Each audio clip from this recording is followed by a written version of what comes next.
So this is an interesting topic that is very relevant right now. So, what do we think needs to change for Liverpool to start winning games at Anfield again? And if we, as Will and Wilco, were club right now, what would we do to try to turn things around? With the first point, obviously we all see what happens at Anfield. I think we all understand the way we play. We see the exact same match every single week. A slow first half, struggling to break the team down, end up conceding the goal, and there's just no fight back. Yeah, but with what we'd do if we were Klopp, obviously it's a difficult one to answer because we're just two random guys to talk about football. Yeah, we're just two guys that love football. Liverpool, but personally, the whole Anfield thing, we can't be as stubborn as we are at the minute. We have to start changing it up. We have 100%. To start realising we are not the team we used to be.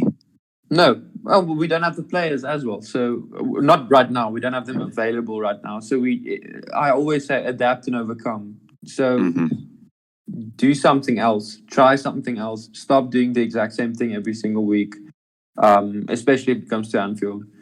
We've seen, in my personal opinion, we've absolutely been figured out by Diogo Simeone back, I think it was last season in the Champions League.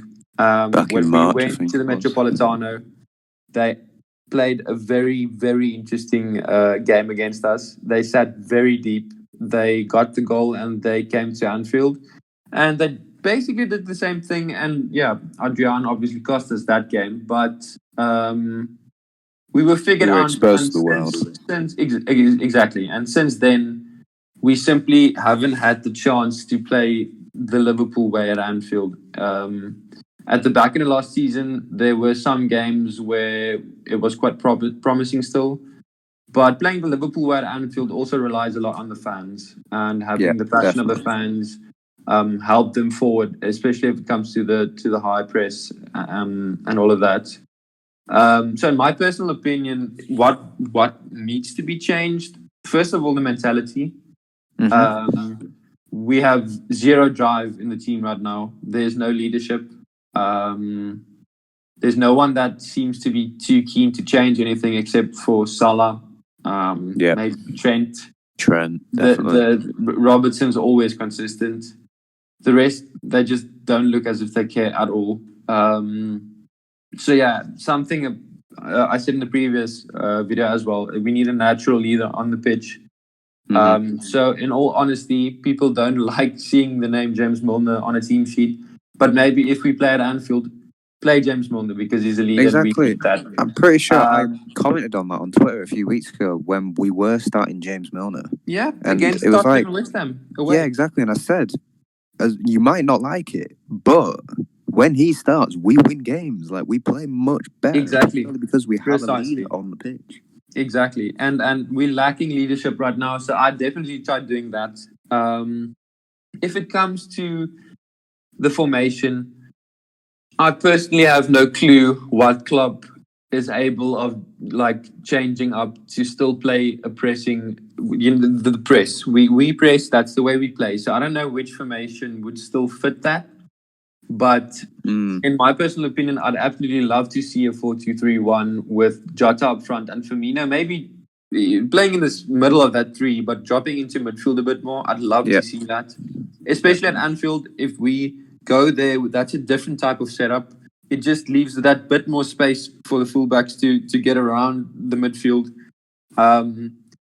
If that doesn't go well, I wouldn't mind at all to play Sadio Mane on the right and play Salah up front with Jota on the left. Yeah, I definitely think when Salah's playing striker, he always performs. You need someone who can score goals up front. Exactly. I know obviously we got him on the wings, but we need them in the box. When Firmino gets the ball in the box, you have no confidence in putting it away. Exactly. And the thing is, I don't think Salah's confidence is low because he knows what he can do. So putting him up front, he's a stubborn bloke, bro. You can criticize him as much in the media as you want. He's going to perform if he gets the chance. So, and the other thing that's been bothering me, it's been bothering me so much, we don't go to the byline enough.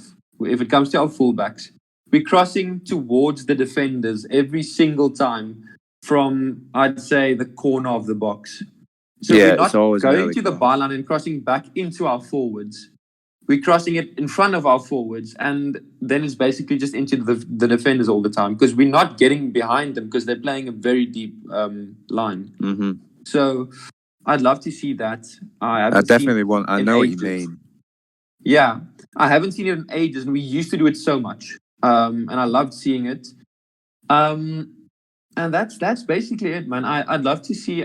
We spoke about this before the Chelsea game. I'd love to see a centre-back partnership now established and built on. But the thing is, I've seen just now as well that I think Kabak is a doubt for the game this weekend. So that is not going to happen. And I think Klopp said Phillips should be back. He should be back, right? And I think Davis trained before the game against Chelsea as well, but he wasn't in the squad, which was interesting. Maybe he's not good enough according to the coaching staff. Apparently, I think Klopp said he needs to adapt, but that's very vague anyway. Whatever, man. Why sign him if I don't even know what to say about that. If that's the case, sounds like he's not ready for the system more than anything. He's playing training, but he's not getting it. Yeah, I understand that. But the thing is, we signed him effectively for 6 months. So why did we sign him then? Because it wasn't Klopp's sign. I don't think it was personally either. Yeah, it was just to fill the gap. But if it neither of them were. Say again. Neither of them were Klopp signings. I don't think Kabak or Davies. I mean, we were linked to Kabak.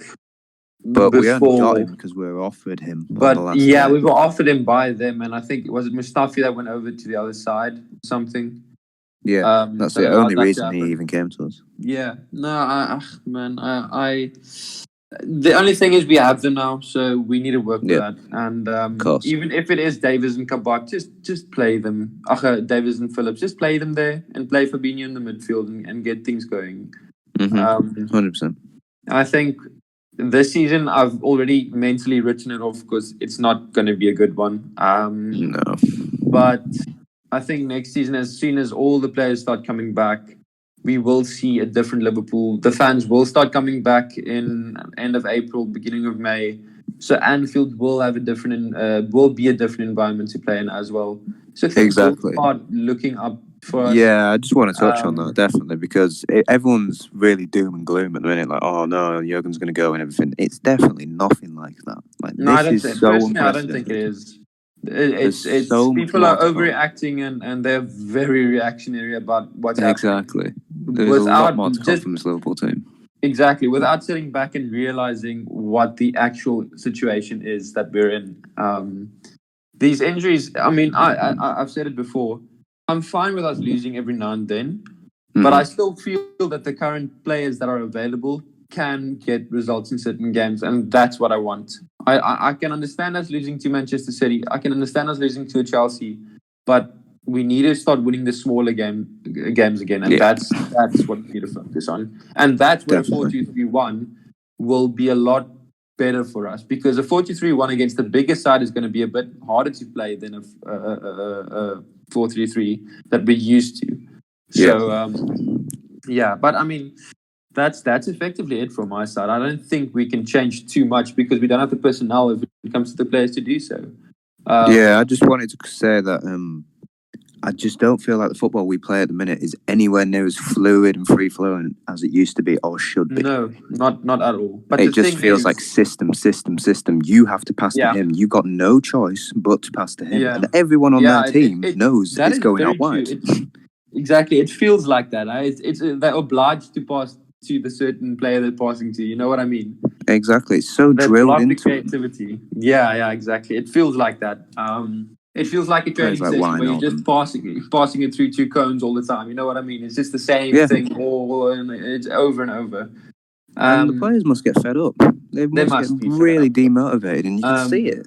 You can literally see it. You can see it, yeah. No, and the thing is, if it comes to the fluidity of the team, when Van Dijk's back, when Gomez is back, we have two high-quality, natural centre-backs playing there. Having Fabinho in midfield again, having Henderson there, I think the fluidity will be back very, very quickly. Like, very, very quickly, as soon as that happens. Yeah.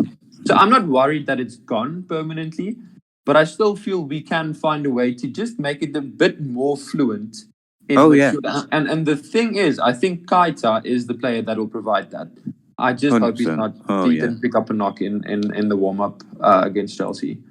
So, But going back to the fluidity, we saw like West Ham away and Spurs away. The football we played there, it was good. It was really excellent. good. So Yeah. free flowing, different to what we used to play. Yeah, It and the worked. difference was James Milner. The weirdest part about that, the only thing that was different about the lineup was James Milner. I think. Yeah. I'm pretty sure. I think we played a little bit more narrow as well. We played we did. the players in their strengths. Instead of going out wide and putting your wings out wide where your quality is, they were stuck out wide with Firmino in the middle, who, in all fairness to the guy, can't hit a barn door. He's not a striker. We've always said this. So, but then why did we not stick with it? What happened? I have no This clue. is where the questions are flying around, and it's like, what is going on at this football club? Yeah, exactly. I think we just adapt, just do something, because doing the same thing isn't working. It's as simple as that. I think simple that's as that. the only thing That's we can on the change. dot.